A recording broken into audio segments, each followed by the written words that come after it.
Eh, ¿A qué voy con todo esto, chicos? Para no estirar y no prolongar más todo esto. Si se corta mucho, ustedes me avisan. Que a mí como docente es una presión demasiado grande el darle clases a ustedes.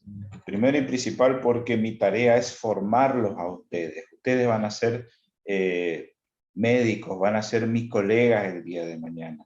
Quiero que obviamente sean los mejores, pero al margen de que sean buenos profesionales, en cuanto a lo académico que puedan llegar a aprender o a saber, quiero que sean buenos médicos, pero en cuanto a personas, chicos, la medicina se está desvirtuando mucho, la competencia en la medicina está haciendo que entre colegas nos saquemos los ojos y eso tiene que cambiar. Lamentablemente, el mercado de la medicina hace que se vuelva muy competitivo. Espero que respetémonos entre nosotros. Obviamente no podemos hacer amigos de todos, ¿tá? No podemos tener tantos amigos, pero por lo menos respetémonos entre nosotros. Ustedes no saben con quién le puede tocar el día de mañana de todos los que estamos acá, una rotación en el séptimo año, en un pueblito chiquitito donde dependan de solo ustedes dos. Así que respétense entre ustedes, que si se respetan entre ustedes, vamos a andar muy bien. Y en segundo lugar, para mí como profesor es una presión muy grande, porque muchas veces una clase bien dada puede darle el estímulo suficiente a ustedes como para estudiar y a seguir para adelante, y muchas veces una clase mala o una clase mal dada o una clase que no se entienda hace que uno se bajonee, ¿tá? Y tire para abajo todo el esfuerzo que venía haciendo. Yo lo que le pido a ustedes, chicos, es no bajen los brazos. La carrera de medicina está llena de obstáculos y frustraciones. Hoy le toca a ustedes, por ahí las frustraciones de ustedes hoy en este presente es salir mal en un examen. El día de mañana le va a tocar errar un diagnóstico y posteriormente le va a tocar que se le muera un paciente, chicos. ¿Está? Entonces, todas estas escalas hay que ir pasándola y superándola. Le pido por favor que no bajen los brazos. Yo a muchos de ustedes logré a conocerlos bien en el transcurso del año. Me gustaría mucho más haber compartido personalmente, ya que al estar en contacto con ustedes y relacionarme con ustedes hace que sea mucho más fácil la enseñanza y siempre mi función como docente, más allá de lo que yo pueda enseñarles a usted en cuanto al académico, que seguramente más de ustedes, uno de ustedes acá ya sabrá mucho más que yo, la idea es contagiarle mis ganas de hacer medicina, chicos, mis ganas de aprender y poder ayudar al paciente, porque de último ustedes están acá para hacer eso. ¿Está? Les repito, muchos de ustedes vendrán de familias de profesionales, de familias de médicos, ¿está? Pero otros no. Y ustedes no se hacen una idea de la cantidad de gente que está atrás suyo, ¿está? Hinchando en forma silenciosa y anónima por cada vez que ustedes salen bien, o que sufre con ustedes en silencio cada vez que ustedes salen mal. Así que por todas esas personas que están haciendo el esfuerzo para que ustedes estén acá, y para ustedes mismos, obviamente, y por mí, porque yo tengo mucha fe en que ustedes van a salir adelante, les pido que no bajen los brazos, chicos. Estamos en la última etapa de la facultad.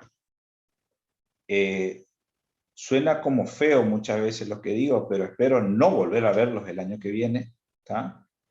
No en esta circunstancia, ¿está? El año que viene, si Dios quiere, ustedes van a estar con su ámbito celeste, vamos a ir a la casa de Neverton a comer el asado que me debe, ¿está? Neverton, Fogasa, y no me acuerdo quién era el otro que iban a ser los asadores, ¿está? Todo. Creo que Pamela iba a hacer la mayonesa, no sé, un montón de cosas me habían prometido para el año que viene, ¿está? Pero espero salgamos todos adelante, chicos. Métanle pata. Su único objetivo en este momento es, por lo menos, regularizar las materias. Y después vamos a ir rindiendo y aprobando, chicos. ¿Está? Jamás me voy a olvidar. Te tengo 2 años más acá en la facultad. Vos te vas a sentar conmigo a rendir electro en el final de carrera y yo me voy a acordar de vos, ¿sabes? Así que quédate tranquilo. ¿Está? Bueno, chicos, vamos a empezar con el último me queda dar, que es toda la parte infecciosa del sistema nervioso central, de los cuales incluye las meningitis, obviamente, como gran síndrome infeccioso, inflamatorio a nivel del sistema nervioso central, pero también vamos a abordar todo lo que es el empiema subdural, epidural y la presencia de abscesos cerebrales. Personalmente, como médico acá en mi pueblo, donde hacemos medicina general, me ha tocado lidiar con varias de estas patologías y obviamente la última vez que yo leí meningitis fue en la facultad, ¿tá? Porque eso pasa, chicos. La última vez probablemente más de uno de ustedes, los que estén acá, que lean meningitis, ¿tá? Va a ser este año. Después nunca más lo harán, ni menos si hacen alguna otra especialidad. Pero la clínica sigue siendo soberana e importante para tratar a los pacientes. ¿Estamos, chicos? Muy bien. Entonces vamos ahí. Voy a pedido de Fogasa, tengo mi cámara apagada, parece que así anduvo bien, así que permanecerá así. ¿Está? Bien. Vamos a empezar. Obviamente muchas de las cosas ya vieron a modo de repaso, yo quiero hacer un pequeño hincapié nomás para tener una cuestión de orden al dar el tema. ¿Estamos? Lo que vamos a hablar principalmente son de la meningitis, que es el cuadro infeccioso del sistema nervioso central que más preguntan, pero también las encefalitis, los abscesos encefálicos y los empiemas en sus distintas etapas. Anatómicamente tenemos la clasificación desde el encéfalo hasta la piel, ¿no? Con la poneurosis, el periósteo y el hueso de la calota. Por debajo las meninges, ¿tá? Donde tenemos la dura madre, la aracnoide y la pía madre. A su vez la aracnoide se divide en una hoja parietal y en una hoja visceral, y esto hace que estas tres capas de la meninge se dividan en dos meninges. ¿Tá? La paquimeninge, compuesta por la hoja parietal y la dura madre, y la leptomeninge, que está compuesta por la hoja visceral del aracnoides y la pía madre. ¿Estamos? Nosotros vamos a empezar a hablar de los procesos que se ubican justamente en la leptomeninge, o sea, entre la capa visceral del aracnoides y la pía madre. La meningitis, por definición, es la inflamación de las membranas de la médula espinal y el cerebro, o sea, de las meninges, usualmente causada por una infección. Cosa que, hago un paréntesis, hay procesos que no son infecciosos, pero que pueden dar una inflamación meningea y generar un síndrome meningeo. ¿Estamos? La meningitis bacteriana aguda es la más frecuente, que esta está localizada en el espacio subaracnoideo y se acompaña de una reacción inflamatoria de las meninges, el espacio subaracnoideo, y muchas veces puede invadir y comprometer el sistema nervioso central, o sea, el parénquima cerebral. Esta reacción inflamatoria generalmente va ahí acompañado de una clínica bien marcada y muy características de este proceso. ¿Estamos? Donde la disminución del estado de conciencia suele ser uno de los principales focos y que va a predecir el pronóstico del paciente. El estado de conciencia en cualquier proceso inflamatorio del sistema nervioso central me va a hablar del pronóstico del paciente. Las convulsiones y apoplejías, obviamente, por la excitación y la hiperexcitación neuronal, ¿tá? Y el aumento de la presión intracraniana con las consecuencias que puede llegar a llevar el aumento de la presión, como vamos a ver ahora. Muy bien. En cuanto a la epidemiología de esta enfermedad, los patógenos más frecuentes, obviamente, en orden, el Streptococcus pneumoniae es la causa más frecuente, con múltiples puertas de entrada. Puede ser de vía aérea superior, puede ser por continuidad a nivel del oído y obviamente por traumatismo y acción directa. La Neisseria meningitidis, gracias a la vacunación, está disminuyendo drásticamente su porcentaje, pero se sigue viendo obviamente en causa. Y posteriormente los estafilococos del grupo B, la Listeria monocitógenes, que esto se tiene muy en cuenta en los chicos chiquitos, neonatos sobre todo, como ya van a ver en pediatría, y en menor porcentaje en la Haemophilus influenzae. La disminución franca de esta meningitis se debe a el esquema de vacunación. ¿Estamos? Si bien Hoy en día se puso muy de moda el hecho de no vacunar a los niños, ¿tá? Gracias a Dios no se acató esa moda y se sigue manteniendo un gran esquema de vacunación. Yo acá en mi localidad, uno de los trabajos que más peleo para hacer en cuanto a estadísticas es los carnés de vacunación completos. Si tuviera más tiempo, saldría más todavía por los barrios, por las agentes sanitarios que trabajan conmigo y llevaríamos un control más estricto. ¿Tá? Ahora llegó una médica nueva que me va a ayudar y creo yo que vamos a mejorar todavía nuestra estadística en cuanto al porcentaje de vacunación. El estreptococo pneumoniae es la causa más frecuente del adulto joven. ¿Tá? Fíjense que la neumonía, o sea, la invasión de este microorganismo en otro foco, en otra parte del organismo, suele ser la puerta de entrada más frecuente. ¿Cuáles son estos factores de riesgo para la meningitis por estreptococo pneumoniae? El alcoholismo lejos, chicos, lejos es el factor de riesgo más predisponente. Obviamente, alguna otra patología que haya invasión en el organismo por el neumococo, la diabetes mellitus, aquellos pacientes plenectomizados con hipogamaglobulinemia, o traumatismo craneoencefálico, o sea, aquellos pacientes que tengan alguna puerta de entrada o que no haya una barrera de contención para las bacteriemias que pueden generar estreptococo pneumoniae. Y tiene una mortalidad del 20% a pesar del tratamiento antibiótico. Y esto es lo más importante. Yo desde que estoy acá en mi localidad, 6 años,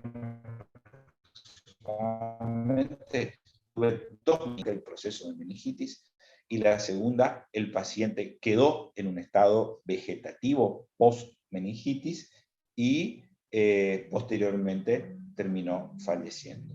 O sea que el pronóstico de esta enfermedad va a depender de varios factores, como vamos a ver ahora, como la sospecha diagnóstica temprana, el inicio temprano del tratamiento y el correcto tratamiento, ¿tá? Y obviamente el seguimiento y el tratamiento de sostén en estos pacientes.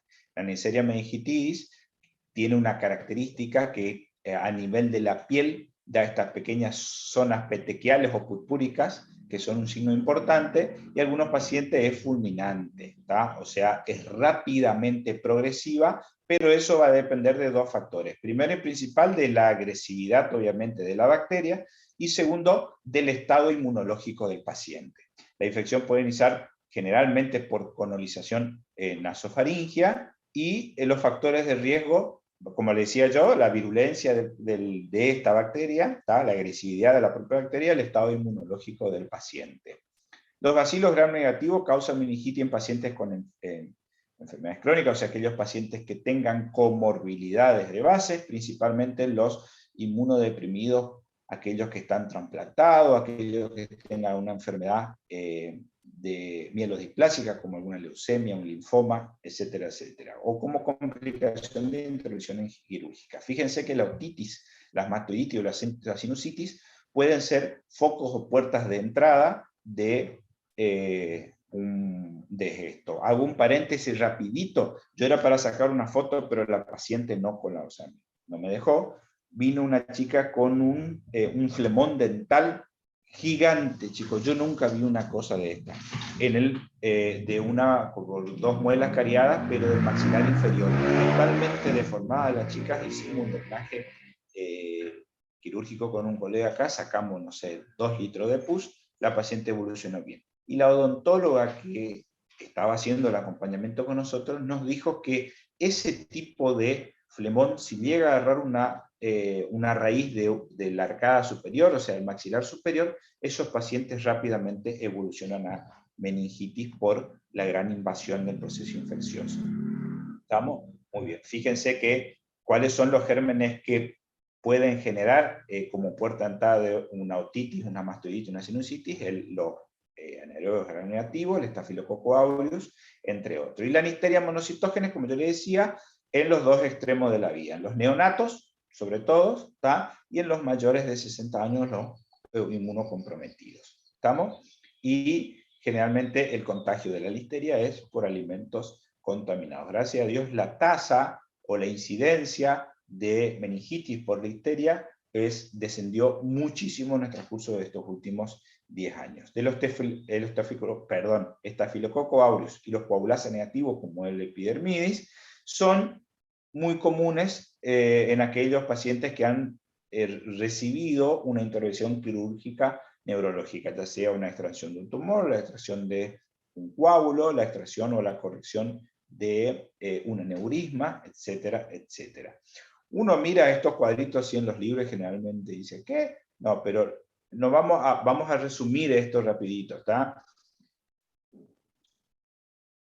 A grandes rasgos lo que hace es, este organismo invade la mucosa, se empieza a multiplicar, ¿tá? Y obviamente una vez que se adhiere a la pared de los tejidos, empieza a multiplicarse, liberando sus endotoxinas y sus enzimas. La invasión activando esto el proceso inflamatorio. Estas citoquinas inflamatorias que se activan son las que aumentan la permeabilidad de la barrera hematocefálica, obviamente para facilitar que nuestros glóbulos blancos lleguen y se defiendan, pero a su vez facilitan la invasión de estos microorganismos. ¿Estamos? Al aumentar esta permeabilidad, estas células hacen que, estos microorganismos están facilitados para ingresar, y una vez que invaden obviamente las meninges, producen todo el proceso infeccioso, que al progresar este proceso infeccioso generan el daño y la muerte celular, la isquemia cerebral con disminución del flujo, el edema, que a la larga esto se suma, va a generar la hipertensión endocranial y posteriormente el coma del paciente. La velocidad con la que se genera todo este proceso infeccioso, repito, va a depender del estado inmunológico del paciente y de la agresividad de la bacteria. Por eso el diagnóstico temprano y la correcta instauración y rápida instauración de antibiótico en forma empírica es fundamental para el tratamiento de estos pacientes, la buena evolución, el buen pronóstico. ¿Estamos? Clínicamente estos pacientes tienen una tríada característica, que es la fiebre, la cefalea y la rigidez de nuca. ¿Estamos? Muchas veces esto puede el paciente evolucionar unos días o varias horas con síntomas prodrómicos, o sea, astenia, dinamia, cansancio muscular, una cefalea leve, un malestar general que el paciente no sabe describir, está evolucionando en una etapa subaguda, hasta posteriormente presentar la clínica marcada con fiebre que es en forma intermitente y sostenida, la cefalea y la rigidez de nuca. Y otras veces la enfermedad obviamente puede ser rápidamente progresiva o fulminante, quiere decir que en aquellas que en menos de 24 horas instaura el proceso inflamatorio infeccioso con el deterioro clínico del paciente. Más del 75% tiene disminución del nivel de conciencia y el letargo del coma. Por eso yo le decía que las alteraciones del nivel de conciencia tienen que ser nuestro parámetro para alertarnos y tratar de generar una sospecha temprana. Muchas veces estos pacientes tienen náuseas, vómitos, las características de estos vómitos que son incontrolables, son vómitos que vienen en forma brusca, y fotofobia. Entre el 20 y el 40% de estos pacientes pueden presentar convulsiones como cuadros iniciales, ¿está? Y el aumento de la presión intracraniana, obviamente que es la complicación más esperada de estos procesos inflamatorios, va a tener el deterioro de del nivel de conciencia, obviamente las alteraciones de las pupilas, como vamos a ver ahora, la postura de descerebración, la parálisis del sexto par, o el reflejo de Cushing, que es la bradicardia, hipertensión y respiración irregular. Esto estamos hablando en los pacientes que tienen la enfermedad rápidamente progresiva, obviamente de mal pronóstico. ¿Estamos? Cuando el paciente viene con estos signos, trastornos de la conciencia, fiebre, bradicardia, hipertensión arterial y respiraciones irregulares, hay que pensar que está teniendo hipertensión endocraniana y está tendiente a la herniación cerebral. ¿Estamos? Fíjense, esto acá es un fondo de... Sí.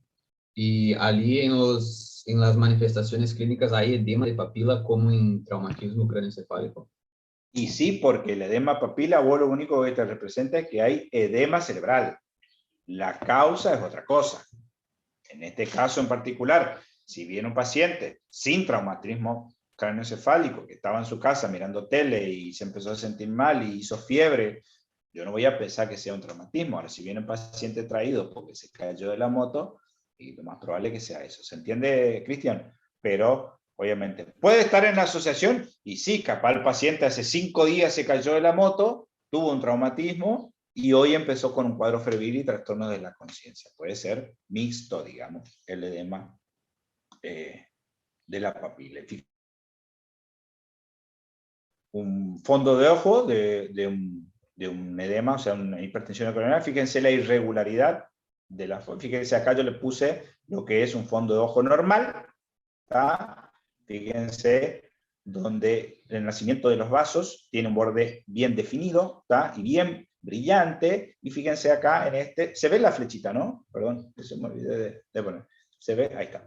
Fíjense los bordes irregulares, se ve la tortuosidad de los vasos, ¿tá?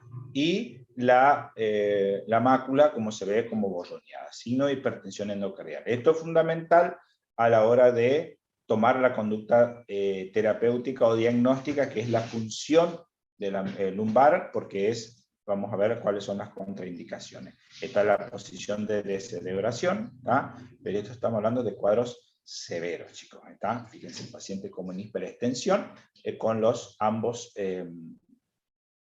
miembros superiores en hiperextensión y abducción. ¿Está? Muy bien. Estos cuadros severos, chicos, ¿está? Perdón, esto. Son cuadros severos. ¿Está? Muy bien. Estos síndromes meningios son derivados de la irritación de la meninge. Y de ahí viene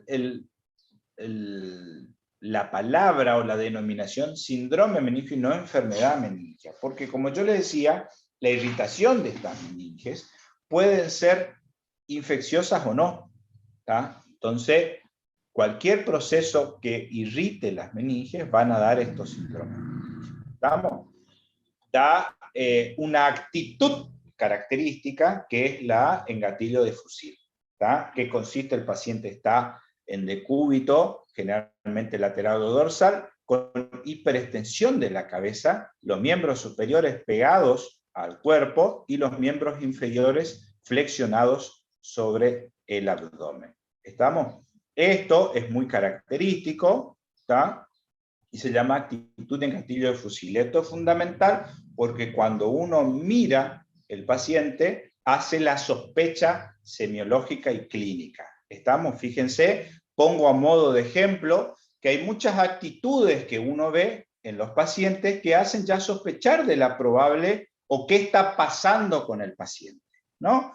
Como ya vieron semiológicamente, la actitud de engatillo de fusil, la actitud en el epitóstono del tétano, la actitud parkinsoniana, o sea, significa que uno ve la postura del paciente, ¿tá? Y ya hace pensar qué es lo que está pasando en esa situación. Por ejemplo, hay otras actitudes atáxicas, o la del paciente con síndrome cerebeloso, y después hay una actitud muy característica en la que uno puede ver, ahora hace rato por pandemia uno no estaba viendo, una actitud en la que el paciente generalmente tiende a curvarse hacia adelante, pegar los miembros superiores hacia sí, ¿tá? Levantando el dedo índice hacia arriba, ¿tá? Posteriormente se empieza a erguir, ¿tá? Hasta levantar los brazos, y esto es una actitud que está sonando terrible, cumbión de fondo, pero gracias a Dios ahora vuelvan los boliches, vamos a ver si vuelven de nuevo. ¿Estamos? Fíjense el diegote, característico, chicos, es actitud de cumbión. ¿Tá? Fíjense la abuela, muy bien. Esto suele estar exacerbado, ¿tá? Esto va a delatar mi edad, ¿no? Pero esto suele estar exacerbado con ciertas bandas cuando suelen sonar en los boliches, ¿está? Muy bien. Hoy en día no sé qué música escuchan ustedes, chicos. ¿Está? Muy bien. Antes se escuchaba buena música. ¿Está? Muy bien. No, hablando en serio, esa actitud me hace pensar en el paciente, y muchas veces mientras yo estoy haciendo la evaluación y la interrogación de mi paciente, lo que tengo que hacer es mirarlo al paciente. ¿Tá? Fíjense, otra característica es la semiología en cuanto a los signos que yo puedo buscar para exacerbar esa irritación meningia. Y esto pongo de nuevo porque siempre suelen contestar mal y suele ser motivo para trabarse en el examen. Tenemos los signos meningios de Kerning y de Brusinski, de los cuales hay Kerning 1 y 2, y los de Brusinski tipo 1 y 2. La maniobra de Kerning tipo 1 consiste en tratar de levantar el torso de mi paciente, por lo tanto yo voy a poner los brazos por atrás de la espalda de mi paciente, sosteniendo la rodilla, y yo voy a tratar de sentarlo al paciente. Si yo al sentarlo el paciente dobla o flexiona los miembros o tiende a flexionar, es un Kerning positivo, ¿tá? O sea, hay irritación meningia. Repito, cuando yo intento sentarlo al paciente y el paciente dobla las rodillas, ¿tá? Es Kerning positivo. Ahora, el Brusinski tipo 1 es cuando yo trato de flexionar, voy a pasar a ver, acá yo tenía un videito, lástima que no pueden ver. ¿Está? Bien. El Brusinski tipo 1 es cuando yo trato de flexionar la cabeza para que el mentón toque el tórax y el paciente flexiona los miembros inferiores. En el Brusinski tipo 1 yo no trato de levantarlo al paciente desde la nuca. Trato de flexionar la cabeza para que el mentón toque el pecho. ¿Tá? Y debido a la rigidez de nuca y a la irritación meningia, el paciente flexiona los miembros inferiores. ¿Estamos? Esa es la diferencia del Kerning tipo 1 y Brusinski tipo 1. El Kerning tipo 2 consiste en, si el paciente en decúbito dorsal, yo empiezo a elevar el miembro inferior a 45 grados aproximadamente, la rodilla se flexiona. O sea, no puedo seguir llevando hacia arriba el miembro extendido. ¿Tá? Ese es el Kerning tipo 2.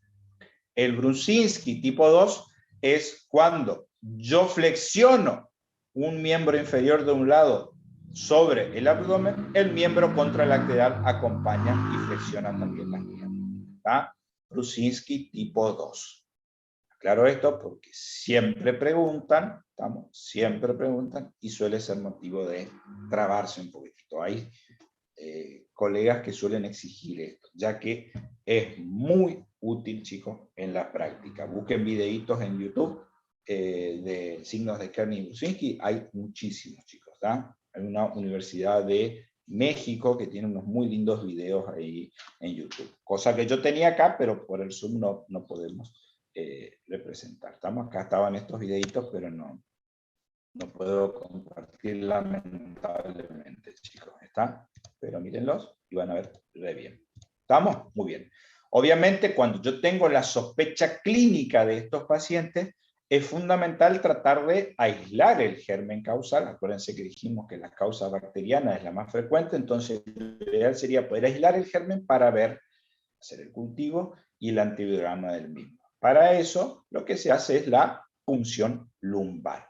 Fíjense cómo se hace acá. El paciente puede estar en decúbito lateral o el paciente sentado, siempre flexionando el torso hacia adelante para separar un poquitito las vértebras. Se localiza el espacio intervertebral, se hace una anestesia local con lidocaína hasta atravesar los ligamentos y posteriormente se coloca el Avocat. Esto, obviamente, antes de hacer una punción lumbar, yo tengo que descartar que el paciente no tenga hipertensión endocraniana. ¿Por qué? Porque si el paciente tiene hipertensión endocraniana y yo hago la punción, al punzar esto, el líquido va a disminuir en forma brusca la presión que hay dentro del canal medular y yo puedo generar una herniación cerebral. ¿Tá? Eso es irreversible y mortal para el paciente. Entonces, hago la punción lumbar siempre y cuando descarte. ¿Cómo descarto que el paciente tenga edema cerebral? Con el fondo de ojo. ¿Está? Esto ya le va a tocar a ustedes rotar. La doctora Sosi y la doctora Ostriñuk en el hospital de Santo Tomé saben mucho de esto y ellas hacen esto. O sea, si ustedes le piden, ellas le van a mostrar. Esto también, obviamente, este tipo de punción se utiliza para las anestesias, para los bloqueos raquídeos, ya sea para cesáreas, etcétera, etcétera, que también lo van a hacer ustedes el día que le toque rotar por anestesio. Aprovechen, no es tan sencillo como parece, ¿está? Pero es muy, muy lindo hacer esto. Obviamente, esto, sí. Si tiene alguna afectación en los pares oculares también, ¿nos indica que tiene un edema cerebral o presión intracraniana? Sí, sobre todo la parálisis del sexto par. ¿Ah? Paciente, la parálisis del sexto par suele uno hacer de la, ¿cómo es? Uno de los pares que primero se afecta por el edema cerebral. Hoy, obviamente, con las cuestiones de imágenes, uno le quiere hacer una tomografía, un paciente que viene con trastorno de conciencia y le hacen la tomografía, y en la tomografía ya hay signos sugestivos de hipertensión endocraniana. Todo paciente que tenga hipertensión endocraniana con trastornos del accesorio y nosotros queremos saber la causa, generalmente lo que se puede hacer es colocar un catéter de PIC y se mide la presión intracraniana, como vamos a ver ahora. Obviamente para eso hay que tener un neurocirujano en el hospital. Yo en el hospital donde hice la residencia había neurocirujano, y muchas veces con los pacientes que hacían accidentes cerebrovasculares hemorrágicos o venían con eventos neurológicos con sospecha de hipertensión endocraniana, yo hacían el procedimiento al pie de la cama del paciente y le ponían el catéter, como vamos a ver ahora. Esto es como cualquier líquido generalmente que se punza, uno tiene que ver las características macroscópicas, la transparencia. Generalmente el líquido medular es un líquido transparente, como agua de roca, dicen los libros, ¿tá? Pero ya a simple vista puedo ver las características pululentas, sanguinolentas, turbias, etcétera, etcétera, etcétera. ¿Está? Fíjense, normalmente el líquido prácticamente no tiene células, tiene muy baja concentración de polimorfonucleares, principalmente en los neutrófilos. La glucosa es aproximadamente de 60, se calcula que es el 70 o 75% de la glucemia total. ¿Tá? Tiene una concentración baja de proteínas y no tendría que haber ninguna otra estructura. ¿Estamos? En cuanto a la presencia de bacterias, hay gran presencia, a la inflamación bacteriana y gran presencia de células donde predominan los polimorfos, la glucosa baja con aumento de las proteínas del líquido, y generalmente se le puede hacer alguna tinción o alguna coloración específica para ver las características del germen que está generando ese proceso inflamatorio. Ahora vamos a ir por el resto. ¿Estamos? Muy bien.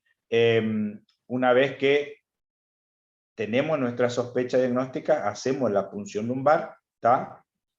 Que fíjense que el cultivo de este líquido cefalorraquídeo, cuando es bacteriano, más del 80% da positivo, o sea que es de gran utilidad. Obviamente también se puede hacer PCR, o sea, análisis de reacción de cadena polimerasa, en el caso de que no se extraiga la cantidad suficiente de líquido, etc.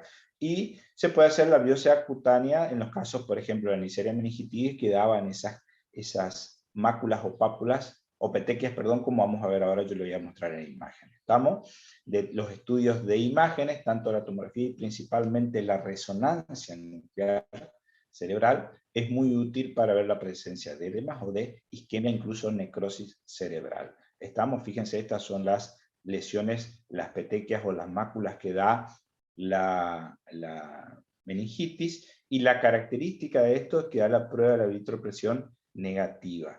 O sea, yo comprimo con vidrio transparente y no se borra. ¿Tá? Fíjense, esto cualquier herida, cualquier mácula suele suceder. En las lesiones de la meningitis tiene la prueba de la vitropresión negativa. ¿Está? Hay un capítulo del Dr. House, no sé si alguna vez vieron Dr. House, donde ellos estaban haciendo un vuelo desde Estados Unidos, no sé dónde carajo, que demoraba como 14 horas, y a la hora y media que salen empiezan a aparecer casos de meningitis, digamos. Más flasheado que ese capítulo no hay. Pero House iba reconociendo a los pacientes por las lesiones, digamos, de piel que iba presentando. Busquen, no me acuerdo ni qué capítulo ni cuándo es, pero es bastante interesante porque realmente describen muy bien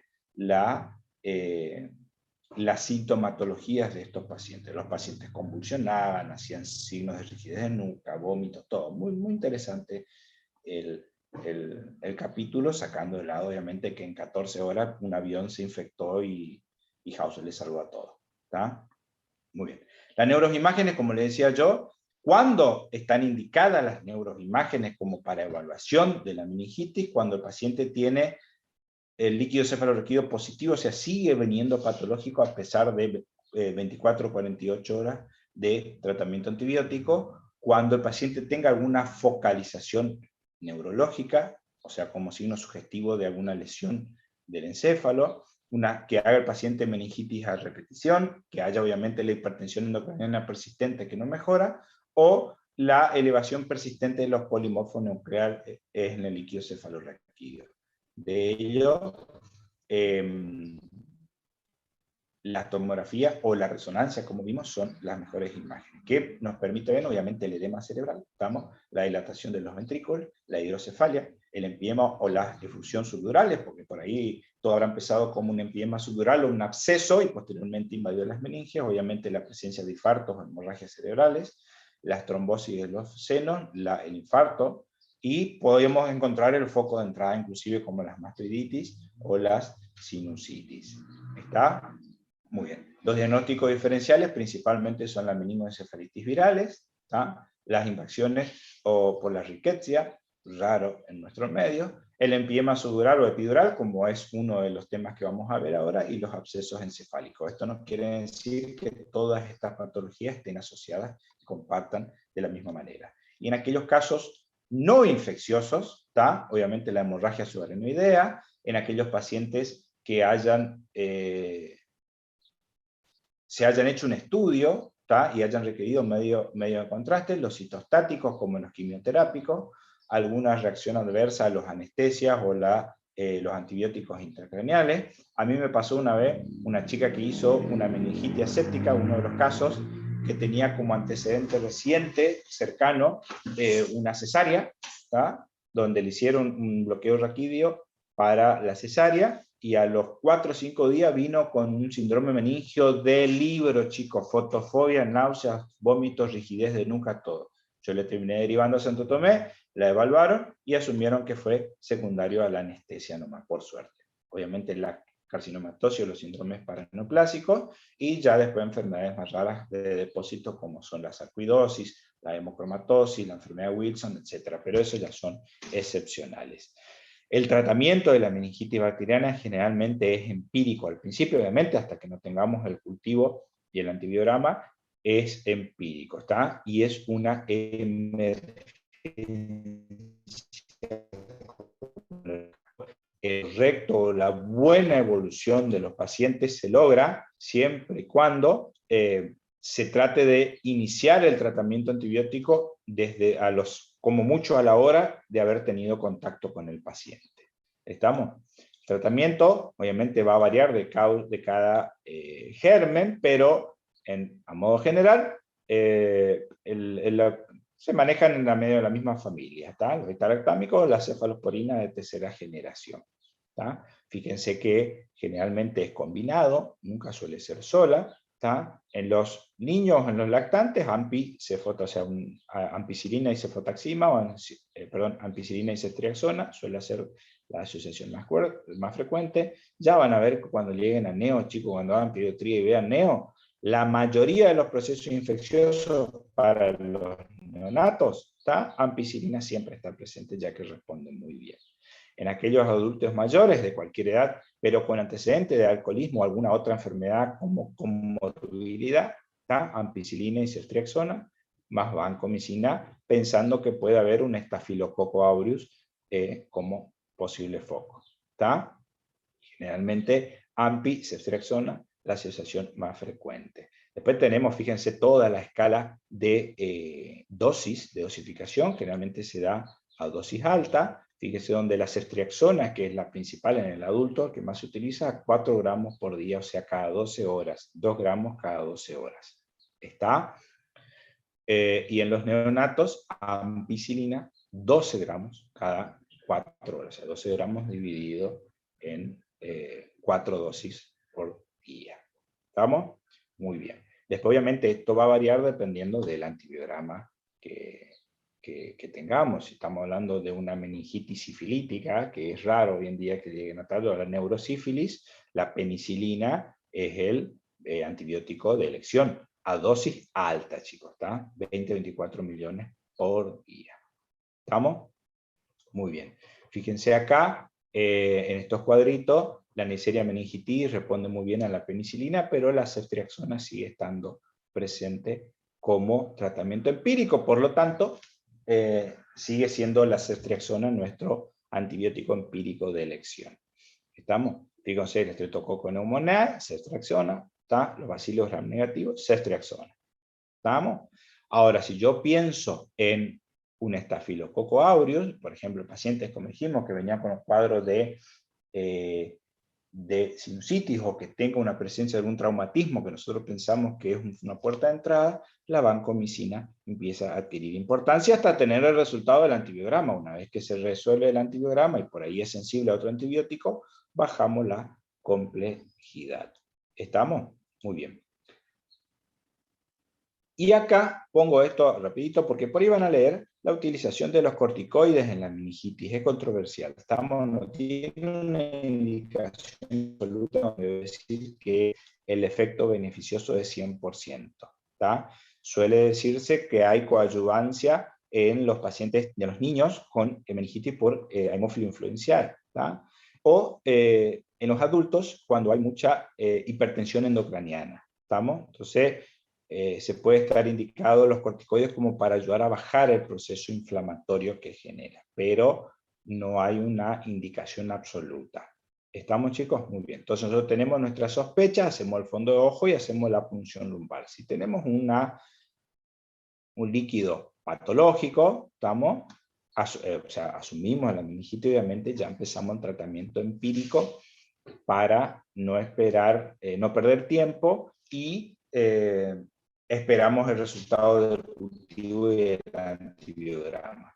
Si no es concluyente el líquido cefalorraquídeo y el paciente tiene clínica de meningitis, pero que no está clínicamente tan deteriorado, podemos pensar que sea una meningitis aséptica, como vamos a hacer ahora, ¿está? Ahora, si es dudoso y el paciente está estable clínicamente, podemos repunzar a las 6 u 8 horas, pues capaz que es el inicio de una meningitis bacteriana que todavía no alteró totalmente el líquido cefalorraquídeo. Muy bien. La Neisseria meningitis, obviamente, cuando se hace el diagnóstico de meningitis por la misma, todo aquel paciente que haya tenido contacto en las últimas 4 horas o en los 4 días previos al diagnóstico, tienen que recibir tratamiento profiláctico. O sea, todos sus familiares, sus amigos, sus parejas, tienen que hacer o sea, el personal del hospital generalmente no requiere. ¿Por qué? Porque el paciente rápidamente empieza con el tratamiento antibiótico, por lo tanto nuestro contacto ya va a ser con el paciente con tratamiento, a menos que se haya hecho respiración boca a boca, obviamente se hace la profilaxis. ¿Con qué? Rifampicina durante 2 días con 600 miligramos cada 12 horas. ¿Tá? Meningitis por Neisseria meningitis, todos los contactos de los pacientes, aquellos que hayan tenido contacto hasta 4 días anteriores o más de 4 horas, ¿tá?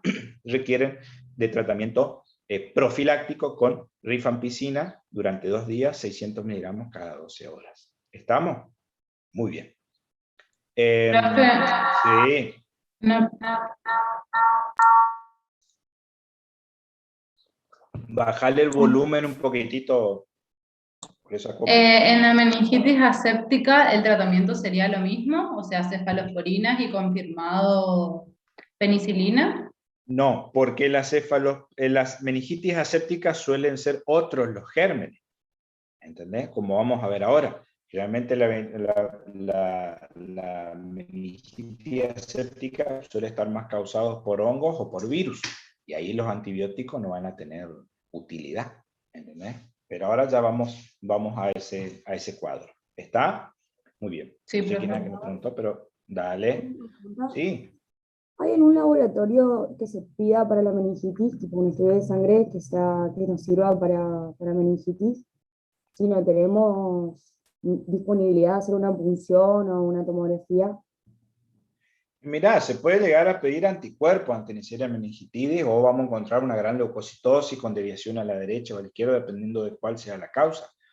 Pero no va a haber un hallazgo del laboratorio que voy a decir, esto es sí o sí una meningitis. ¿Está? O sea, va a ser la clínica del paciente, más hallazgo de una leucocitosis, un probable foco infeccioso a nivel meningio, y eso te va a hacer la sospecha diagnóstica, pero no hay un diagnóstico que sea patognomónico con un laboratorio general.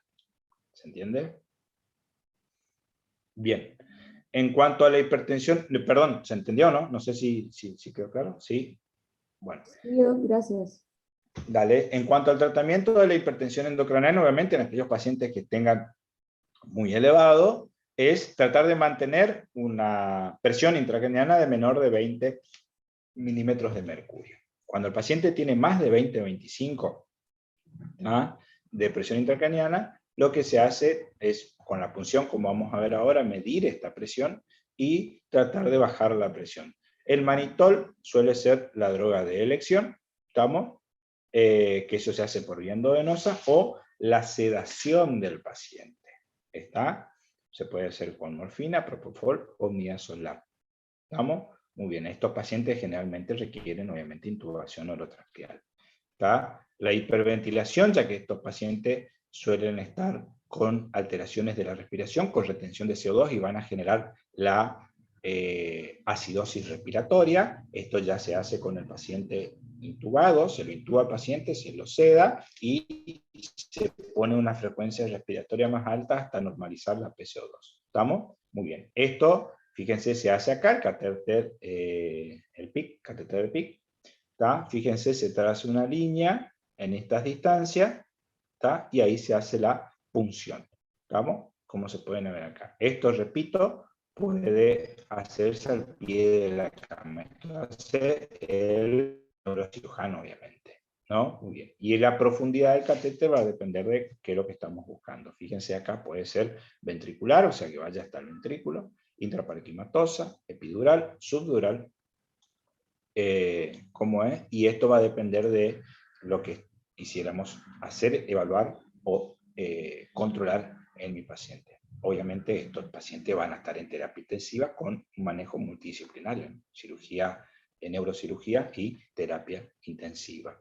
Factores de mal pronóstico: la disminución de conciencia, o sea, la alteración de la conciencia ya desde el ingreso del paciente, ¿tá? Que aparezcan convulsiones las primeras 24 horas de iniciado la clínica marcada, ¿estamos? La hipertensión endocraniana, en las edades extremas, como siempre, esto en la mayoría de los procesos infecciosos, los menores de 3 años, los mayores de 55, ¿tá? Y el retraso del comienzo del tratamiento. Por eso yo les digo que una vez iniciado la sospecha diagnóstica, es fundamental el inicio temprano del tratamiento antibiótico. ¿Estamos? Muy bien. Entonces, lo que vamos a hacer es... Disculpe, doctor, no se le ¿Sí? escucha porque hay un micrófono abierto. Bueno, a ver. Ahí está. Muy bien. ¿Ahí está? Bien. Muy bien. Ahora vamos a ir a la meningitis subaguda, ¿está? Que generalmente es de instauración un poquito más lenta. Hay ciertos gérmenes que están representados o que manifiestan este tipo de cuadro, pero va a depender muchas veces del estado inmunológico del paciente. ¿Está? Se va a presentar de la misma manera: la rigidez de nuca, dolor de cuello. Generalmente tienen una clínica un poquitito más leve o instauración más leve, ¿tá? Con una febrícula y letargia, o sea, astenia, inamia, dolores musculares o articulares, pero estos están causados generalmente por microorganismos de crecimiento lento, como las micobacterias o el criptococo neoformal. Obviamente, viendo cuáles son las causas, generalmente están asociadas a patologías en aquellos pacientes que tengan alteración de nuestro sistema inmunológico, principalmente los pacientes infectados con HIV que hagan un síndrome de inmunodeficiencia adquirida, en aquellos pacientes que tengan alguna inmunodeficiencia de base, aquellos pacientes que tengan alguna inmunodepresión, ya sea trasplantados por algún tratamiento inmunosupresor, ¿tá? Ya que estos son de crecimiento más lento y obviamente clínicamente al crecer más lento van a manifestarse clínicamente. Doctor, le hago una consulta. Sí. ¿Los pacientes con radioterapia también son considerados inmunodeprimidos? No, con radioterapia no. Ahora, la radioterapia sí genera una lesión o una alteración local que puede favorecer a la infectación o la lesión local de esa zona donde se está haciendo la radioterapia. Pero la radioterapia en sí, no, porque es un tratamiento local. ¿Tá? Ahora, la quimioterapia sí, porque el paciente es un tratamiento sistémico. Eso. ¿Tá? Bueno, muchas gracias. Dale. Bueno, como el diagnóstico es también el mismo, suele ser más difícil la sospecha de esto, ya que, como le decíamos, el paciente suele tener una clínica un poquitito más insidiosa, pero es exactamente el mismo. Se hace con la sospecha clínica y la punción lumbar. Si bien estos líquidos suelen tener una característica más específica, sobre todo el líquido de la tuberculosis, que suele ser un líquido claro, pero que da un signo, si uno deja unos segundos el líquido reposar, va a haber como una pequeña membrana que se forma sobre la superficie, que tiende a caer, no sé si llegan a ver bien acá, ¿tá? Como se ve como una pequeña imagen un poquito más blanca, que se llama el signo del velo de la novia, ¿tá? Característico de las meningitis por tuberculosis o por infección por micobacterias. ¿Está? Muy bien. Doctor, una consulta. Sí. Aunque las manifestaciones sean leves, ¿tienen peor pronóstico por ser inmunosuprimidos? Exactamente. Solo por eso, sino porque los gérmenes suelen ser muy agresivos, son de crecimiento lento. Los tratamientos, obviamente, de estos son complicados, ¿tá? Y son tratamientos prolongados. Y al ser el paciente inmunodeprimido, siempre es de peor pronóstico. ¿Tá? Fíjense acá, los tratamientos son los típicos de siempre. Para si es un tratamiento tuberculoso, se hace con el esquema cuádruple, ¿tá? Con la isoniazida, rifampicina, piracinamida y el etambutol, por los mismos periodos de tiempo que se hacen, como siempre. El criptococo neoforman, que es una causa también muy común de meningitis a líquido claro, que se hace el diagnóstico de esto tiñendo el líquido con tinta china. Yo recién me doy cuenta que no había puesto, yo tenía la imagen de la placa con la tinción de tinta china, se ve bien la coloración del criptococo, es bien redondito y coloreado. ¿Tá? El tratamiento puede ser la anfotericina B, ¿estamos? O la flucitocina. ¿Tá? O sea, se hace un antimicótico, pero la anfotericina B por vía endovenosa es fundamental. ¿Estamos? Muy bien. Ah, bueno, y la sífilis, la neurosífilis, como te digo, hoy es raro que se llegue a tan avanzado, digamos, la sífilis, pero bueno, en un momento era muy común, se hacen dosis altas de penicilina. Cuando se habíamos dicho entre 20 y 24 millones de unidades por día. Estamos las meningitis virales, que es una inflamación generalmente a líquido claro, ¿tá? Por lo tanto se le puede asumir como meningitis aséptica. Generalmente tienen un cuadro de cefalea, pero es más frontal o retroorbitaria. Fíjense que la mayoría de las infecciones virales con compromiso del sistema nervioso, como lo son el dengue y todas estas enfermedades tropicales acá, dan esa cefalea frontal o retroorbitaria, estamos obviamente asociado a fotofobia y a dolor con el movimiento de los ojos. La rigidez de nuca es más leve, ¿tá? Generalmente se da cuando se llega al extremo de la flexión del cuello, y malestar general como toda impregnación infecciosa viral, mialgias, anorexia, dolor abdominal y diarrea. ¿Cuál es el plan de las meningitis virales o de las encefalitis? Como vamos a ver ahora, que generalmente es una gran alteración del estado de conciencia del paciente. El paciente muchas veces evoluciona rápidamente al estupor y a la presencia de la encefalitis, que es un cuadro grave, chicos. ¿Está? Los más comunes en nuestro medio son los enterovirus, como el Coxsackie, el virus de la varicela zoster, o los herpes, ¿tá? Y el virus del Epstein-Barr. Todos ellos están más asociados generalmente a infecciones por HIV, o sea, inmunodepresiones. Acá también están asociados las micóticas en aquellos pacientes que tengan infecciones por HIV. ¿Estamos? Generalmente esto es de reporte obligatorio, se presenta entre 60 a 75 mil casos por año en Estados Unidos, no diferencia, no hay mucha variabilidad en nuestro medio en casos, un poquitito menos. Existe un incremento sustancial durante el clima templado, obviamente por el gran desarrollo de las virosis.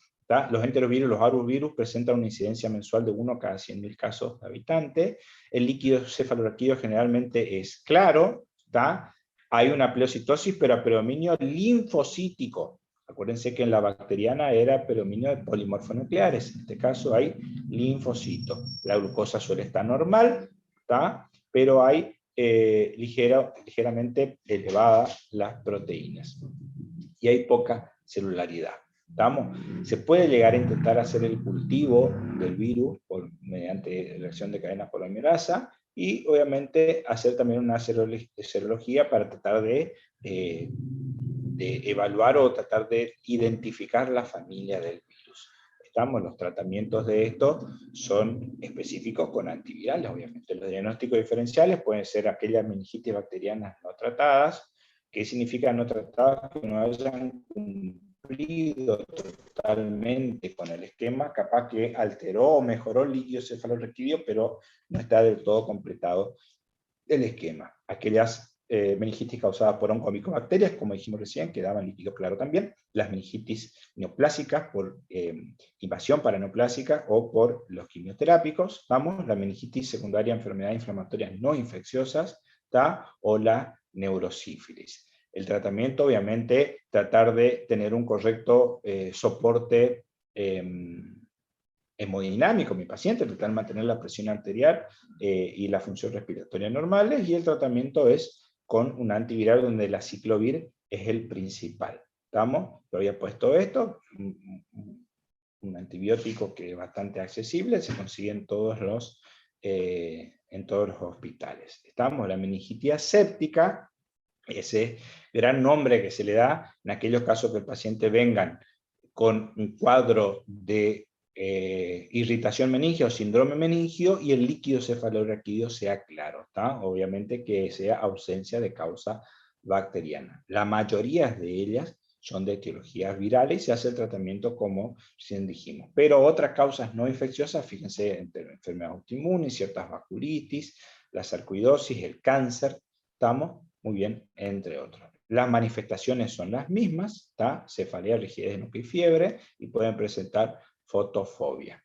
Generalmente la meningitis aséptica, el líquido suele ser normal, por eso en un primer momento hace confundir el diagnóstico y hay que buscar más específicamente. ¿Estamos? Muy bien. Ahora bien, si esta inflamación de las meninges progresa y avanza e invade el parénquima cerebral, me va a generar una encefalitis, con compromiso un poco más grave del sistema nervioso central, ya que pueden quedar con secuelas bastante agresivas. Si yo tengo una encefalitis más meningitis, es una meningoencefalitis.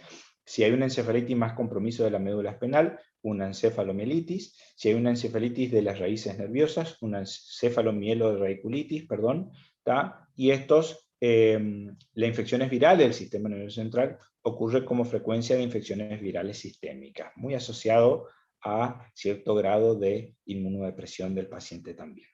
¿Estamos? Estos virus pueden llegar por vía hematógena o neuronal, obviamente, siendo las hematógenas las más comunes por alteración de la barrera hematoencefálica. ¿Estamos? Los virus, fíjense, el Epstein-Barr, el virus Zoster o el del herpes, son los más comunes, pero después están asociados a epidemias, donde vienen todas las encefalitis, San Luis, la encefalitis, bla, bla, bla, todos esos virus que al doctor Laube le encantaba. Está muy bien. Ahora vamos a ver que hay una lista. Fíjense la lista gigante que hay. Bueno, pero es, obviamente, dependiendo de la zona, y este caso es fundamental ante una sospecha de encefalitis, hacer el correcto interrogatorio en el paciente si no estuvo viajando, no ha viajado en el último mes principalmente.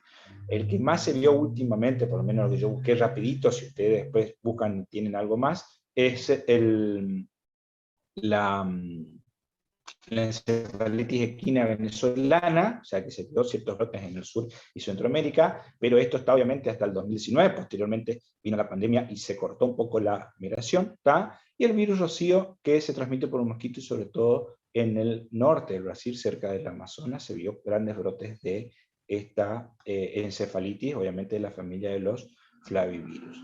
¿Está? Muy bien. Pero después están todos los brotes, digamos, como son, yo le dije hoy, en Estados Unidos, en Japón, en Asia hay mucho de este tipo de cosas. Tiene una incidencia de casi 3 a 8 pacientes por cada 100.000 habitantes por año, ¿tá? Y el virus herpes simple, tipo 1, es el agente causal más frecuente en la encefalitis no epidémica de los grupos poblacionales del mundo, ¿tá? Yo tuve la señora de un colega mío, hizo un cuadro de encefalitis por herpes simple tipo 1. ¿Tá? Gracias a Dios anduvo muy, muy, muy bien. ¿Tá? Mítense la encefalitis viral, estos eran todos los que al doctor Lauber le encantaba describir, que el virus del Nilo, el virus en San Luis, la encefalitis equina oriental, etcétera, etcétera. ¿Tá? Muy bien. Generalmente empiezan con una enfermedad febril aguda, fiebre, cefalea y alteración en el estado de conciencia, confusión. El estado de conciencia es el más frecuente, pero el menos, o sea, el paciente tiende al letargo y al coma rápidamente, alucinaciones o excitación, ¿tá? O sea, el paciente puede empezar con un cuadro de desorientación temporoespacial, con alteraciones de la personalidad, incluso agresividad, ¿tá? Para consigo mismo, o para terceros, con estados psicóticos, y posteriormente evolucionan al coma. ¿Estamos? Muy bien. Estas alteraciones neurológicas focales reflejan la afectación, infección e inflamación del parénquima cerebral. ¿Está? Muy bien. Suele dar, si tiene crisis epiléptica y convulsiva, obviamente está hablando de una inflamación grave. A mí me pasó con una colega acá, que trabaja conmigo, hace un poquitito más de 2 meses, vino una chica joven con un estatus convulsivo, fiebre 39 grados, bueno, se superó el cuadro, se buscó distintos focos, no se encontró ningún foco neurológico y la paciente posterior a esto quedó con trastornos de ansiedad. Hacía crisis de desorientación temporoespacial, agresividad con sus hijos, y una de las oportunidades me tocó tratar con mi colega y él me dijo probablemente sea una encefalitis. ¿Está? Se la terminó derivando a Corrientes Capital y la verdad no supe más nada de la paciente, pero surgió la sospecha, ¿está?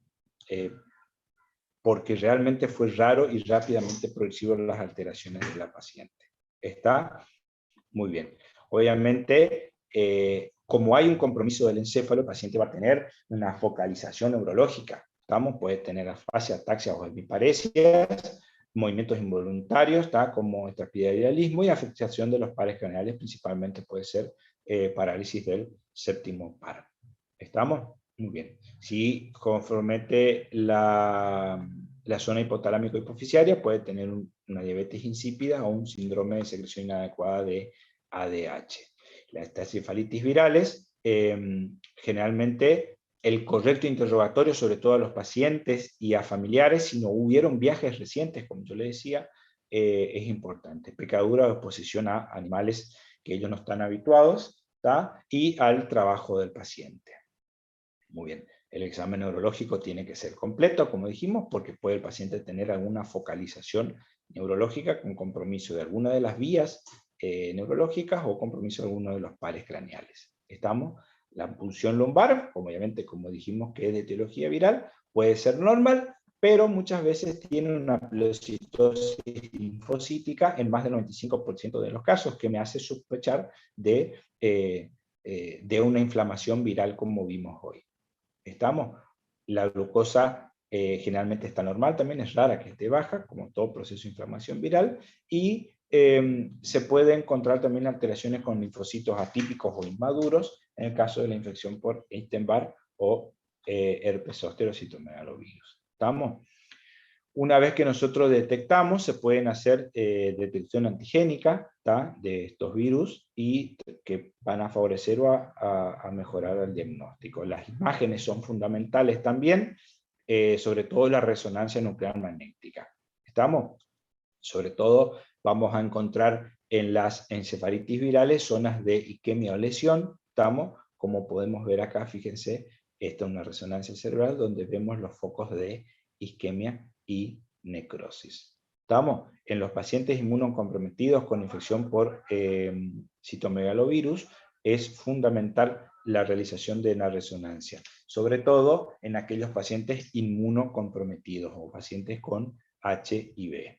¿Estamos? Muy bien. Obviamente el electroencefalograma, pero esto es más de los neurólogos. ¿Tá? Fíjense cómo se empiezan a ver las ondas más espaciadas y más gruesas, típico de la inflamación neurológica. ¿Está? Muy bien. Que no me vea un neurólogo describiendo esto porque me va a asesinar. La biopsia cerebral es fundamental para el cultivo y llegar al diagnóstico definitivo, si bien no es sí o sí necesario, ya que con los métodos de imágenes, sobre todo en la resonancia, ya se puede ver la lesión, pero siempre que se puede se trata de hacer la biopsia para el diagnóstico definitivo. ¿Estamos? Fíjense acá el uso de las pruebas diagnósticas de encefalitis, vemos este tremendo cuadro que siempre genera la duda, pero nada, vamos a rescatar 2 o 3 cositas. Fíjense que la mejor prueba para la encefalitis por virales en general, ¿tá?, son los anticuerpos IgM, obviamente que me van a demostrar que es una infección aguda, hasta el 70-80% suelen tener positivos. El 80% de los pacientes con encefalitis por Epstein-Barr, el virus herpes simple, tienen anomalía en la resonancia del lóbulo temporal. Por lo tanto, la resonancia nuclear magnética es un método de imagen fundamental. Fíjense que la PCR para el virus herpes simple en el líquido suele ser negativa en las primeras 72 horas. ¿tá? Por lo tanto, no hay que descartar, volver a repetir, y los cultivos de líquido cefalorraquídeo negativo no son de utilidad para descubrir el diagnóstico de encefalitis. ¿Está? Así que generalmente las imágenes, ¿tá?, son fundamentales para la sospecha diagnóstica. Fíjense las causas acá, los diagnósticos diferenciales que pueden dar alteraciones neurológicas, sobre todo que imitan la encefalitis o síndrome meningio, al líquido cefalorraquídeo claro. ¿Estamos? Tuberculosis, la meningitis bacteriana parcialmente tratada, aquellos pacientes que abandonaron el tratamiento, la toxoplasmosis, obviamente las infecciones por hongos y bacterias. Y los no infecciosos, las tumorales, las vasculitis, las enfermedades, irritación generada por los quimioterápicos, etcétera, etcétera. Lo que se trata de hacer en esta encefalitis, obviamente, el tratamiento viral específico, y como bien dijimos que el herpes zóster o el virus herpes simple son las causas más frecuentes, la aciclovir sigue siendo la droga empírica de elección. Estos pacientes tienen que ser vigilados cuidadosamente la presión intracraniana, ya que rápidamente evolucionan a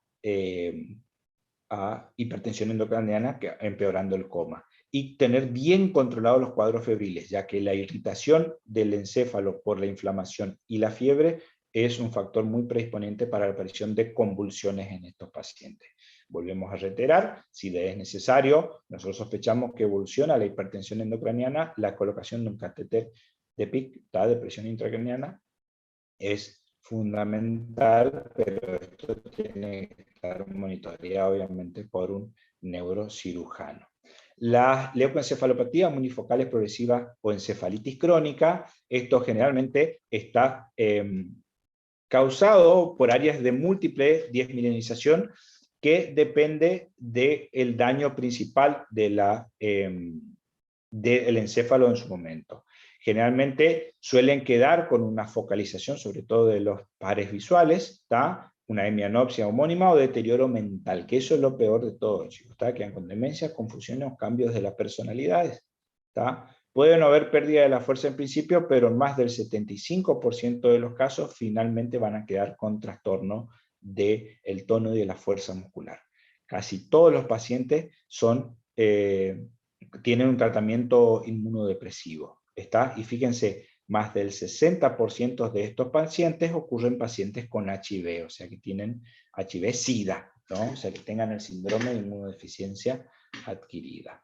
¿Estamos? Muy bien. Pero son raros, obviamente, y se quedan en estos casos nomás. Siguiendo con la inflamación o la infección de nuestro sistema nervioso central, los abscesos cerebrales, que es aquella infección supurada y focal dentro dentro del parénquima, rodeado de una cápsula neoformada. Acuérdense que el absceso es una cápsula neoformada con contenido purulento. ¿Tá? Generalmente se suele decir la encefalitis cuando hay o sea, pus a nivel del tejido del sistema nervioso central, pero sin una pared que lo delimite. ¿Estamos? Muy bien, estos trastornos generalmente pueden ser secundarios o están favorecidos en aquellos pacientes con otitis media, mastoiditis o sinusitis paranasales, los traumatismos craneoencefálicos o la infección de las piezas dentales, como el caso que yo le conté hoy, ¿tá? Aquellos pacientes que hagan flemones, sobre todo de las raíces de los nervios de la encada superior de la boca, o sea, del maxilar superior. ¿Está? Muy bien. En los pacientes como HIV, los abscesos por toxoplasmosis, esto, uno de los principales oportunistas del HIV es el toxoplasma, ¿tá? Pero también la aspergilosis, la nocardia o las micobacterias en general. ¿Estamos?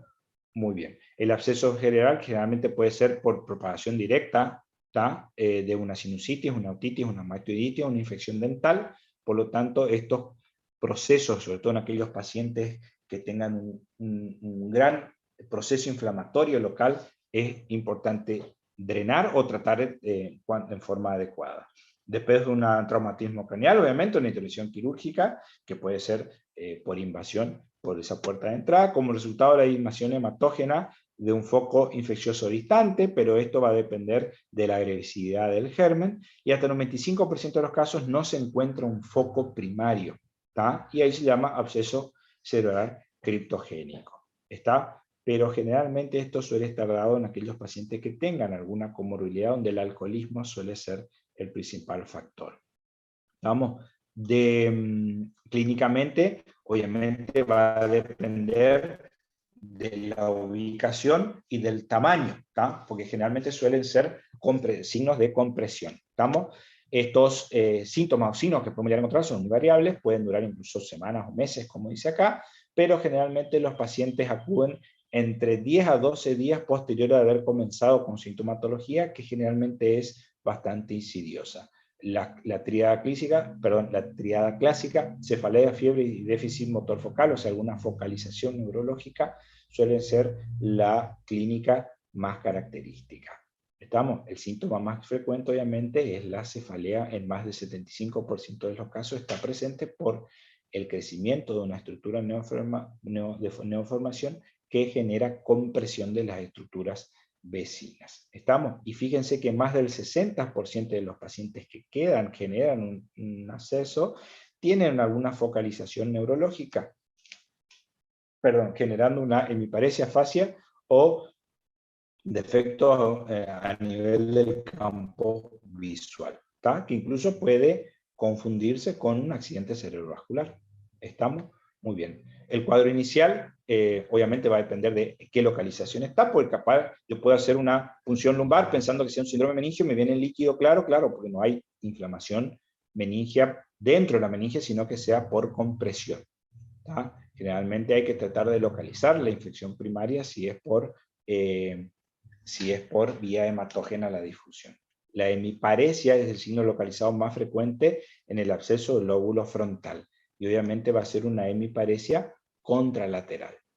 ¿Está? En el lóbulo temporal generalmente hay alteraciones del aula, como disfasia o cuadrantanopsia homónima superior, o sea, si hacemos, va a tener un foco de pérdida de la visión en el cuadrante visual.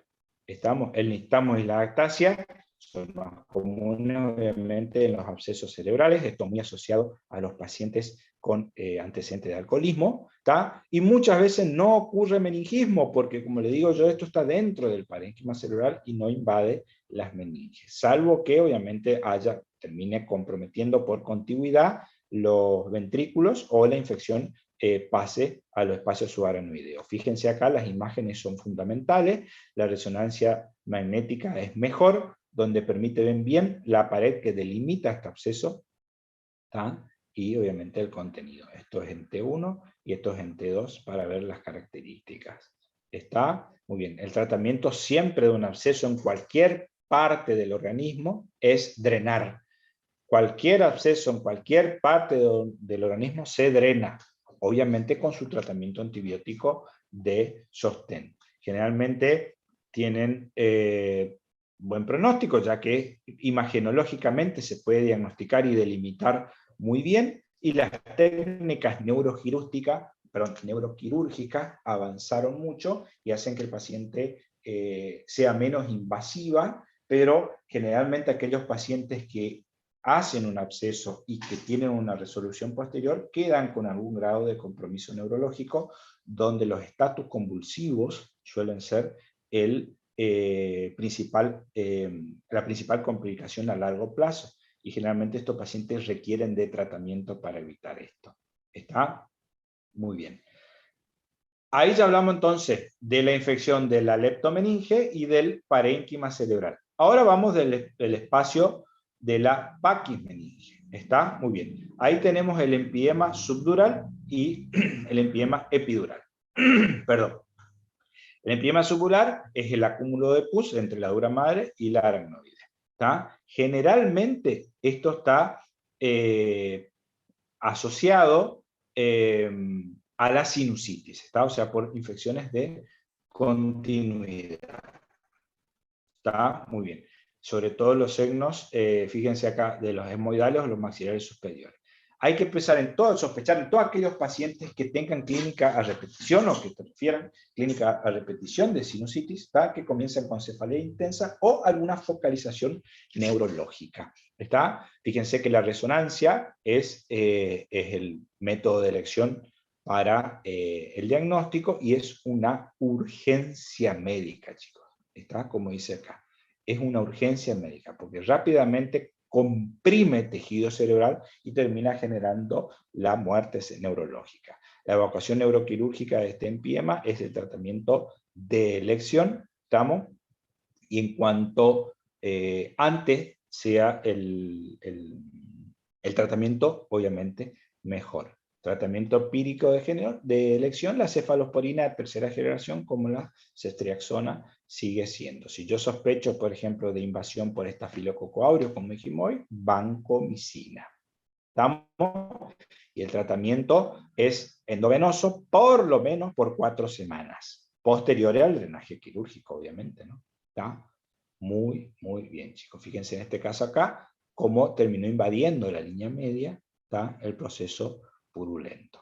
¿Está? Esto comprime el tejido, por lo tanto, todo tejido que se comprime puede terminar muriendo, quedando con, obviamente, secuelas irreparables. Fíjense acá que hasta el 50% de los casos presentan secuelas a largo plazo, como son crisis epilépticas o hemiparesia, como si el paciente haya hecho un accidente cerebrovascular. ¿Estamos? Muy bien. Si nos vamos un poquitito más arriba, vamos a tener el absceso epidural, ¿está? Y esto muy asociado a los traumatismos, digamos, del cráneo. ¿Estamos? Son todos los procesos infecciosos a nivel del sistema nervioso central, son los menos frecuentes, ¿tá? Pero también requieren de una intervención y un drenaje agudo. Cuanto antes, mejor. Los síntomas más frecuentes, fíjense, fiebre, cefalea y rigidez de nuca, que hasta incluso puede confundir con un síndrome meningio. ¿Está? Muy bien. La resonancia es el método de elección para localizar esto, y el drenaje neuroquirúrgico es el tratamiento que va a realmente cambiar el pronóstico de estos pacientes. Fíjense que la mortalidad hoy en día es menos del 5% y la mayoría sobrevive con recuperación total. Esto está muy asociado sobre todo a traumatismos cráneoencefálicos. ¿Estamos, Ulises? Bueno, y para finalizar, los tipos de dolores de cefalea que podemos llegar a tener por todos estos cuadros. ¿Estamos, chicos? Muy bien, muy, muy bien. La verdad que anduvimos recontra bien. ¿Estamos? Bien. Ahí estamos, chicos. Eso es todo lo infeccioso del sistema nervioso central. Ya corto con ustedes y le estoy mandando la clase a la doctora Sosa para que pueda subir, para que ustedes tengan, chicos, y puedan estudiar. Repito, chicos, esta es la última clase que tengo en medicina interna con ustedes. Creo que es la semana que viene. No quiero hablar pavada, pero creo que nada, mentira. No sé, no voy a hablar pavada. Le voy a averiguar, le pregunto a la doctora Sosa ahora y comparto para que ustedes vayan viendo. ¿Está? Repito, chicos, fue mi última clase. Espero que les haya servido, obviamente. Muchas veces es difícil entretenerse o mantenerle ocupado a todos ustedes mirando la computadora durante más de una hora. Pero sepan que siempre puse lo mejor para que sea lo más llevadera la clase y que obviamente ustedes aprendan, chicos. Voy a tratar siempre, desde ahora hasta que terminen la carrera, de contagiarles mis ganas de que aprendan, mis ganas de seguir metiéndole con todo. Les repito, la medicina es una carrera que tiene muchísimos obstáculos, ¿tá? Y todas las veces que ustedes están pensando en valorar y diciendo por qué no estudié profesorado de educación física, significa que van por buen camino. Ahí es donde tenemos que descansar y después meterle con todo, chicos, con todo. Por favor, no abandonemos, chicos. Tenemos muchísimo tiempo todavía para llegar. El objetivo ahora es tratar de regularizar la mayor cantidad de materia posible. Si después podemos aprobar, mejor todavía. ¿Tá? Pero nuestro primer objetivo es regularizar las materias. ¿Tá? Muy bien. Fabio, apareciste. Ese era el otro asador. Fabio era el otro asador. Me acordé. Nada, chicos. Le mando un abrazo gigante, chicos. Por favor, métanle pata. Están a un paso de pasar este año. Piensen, chicos, que ustedes hoy terminando el año son más médicos de lo que eran a principios de año. Más de uno ya habrá acá medicado, ¿tá? O sugerido o opinado sobre distintas patologías de algún conocido o algún familiar. Nunca va a faltar el familiar rompebola que te decía, Bebo, mostrarle los estudios ahí de tu tío, ¿tá? En pleno asado. ¿Ah? Bueno, no importa, pero para eso estamos. Aprendan que esto de así le va a pasar toda su vida. Le mando un beso gigante, chicos. Saben que siempre que pueda y esté a mi disposición, voy a estar disponible.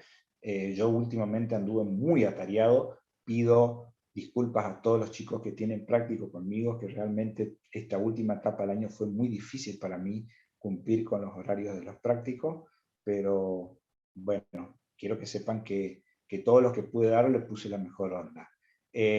Hicieron una pregunta hoy sobre el tema de la nueva clasificación de Glasgow que se está utilizando. ¿Tá? Van a encontrar muchos artículos interesantes sobre la nueva clasificación de Glasgow, pero acá en cuanto para rendir o que tienen que saber, seguimos con la tradicional, chicos. ¿Está?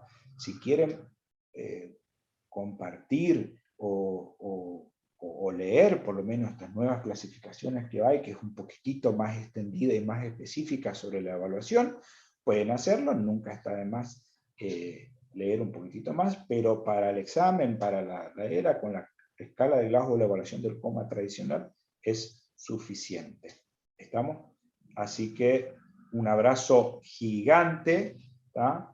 Mucha mierda ahora para el examen y métanle patas, chicos, ¿está? Después que rinden todos los exámenes, acuérdense que tienen mucha tarea por hacer, ¿eh? Varias películas por mirar, varios libros que yo les recomendé para leer, y en sexto año yo me pongo a preguntarles eso, ¿está?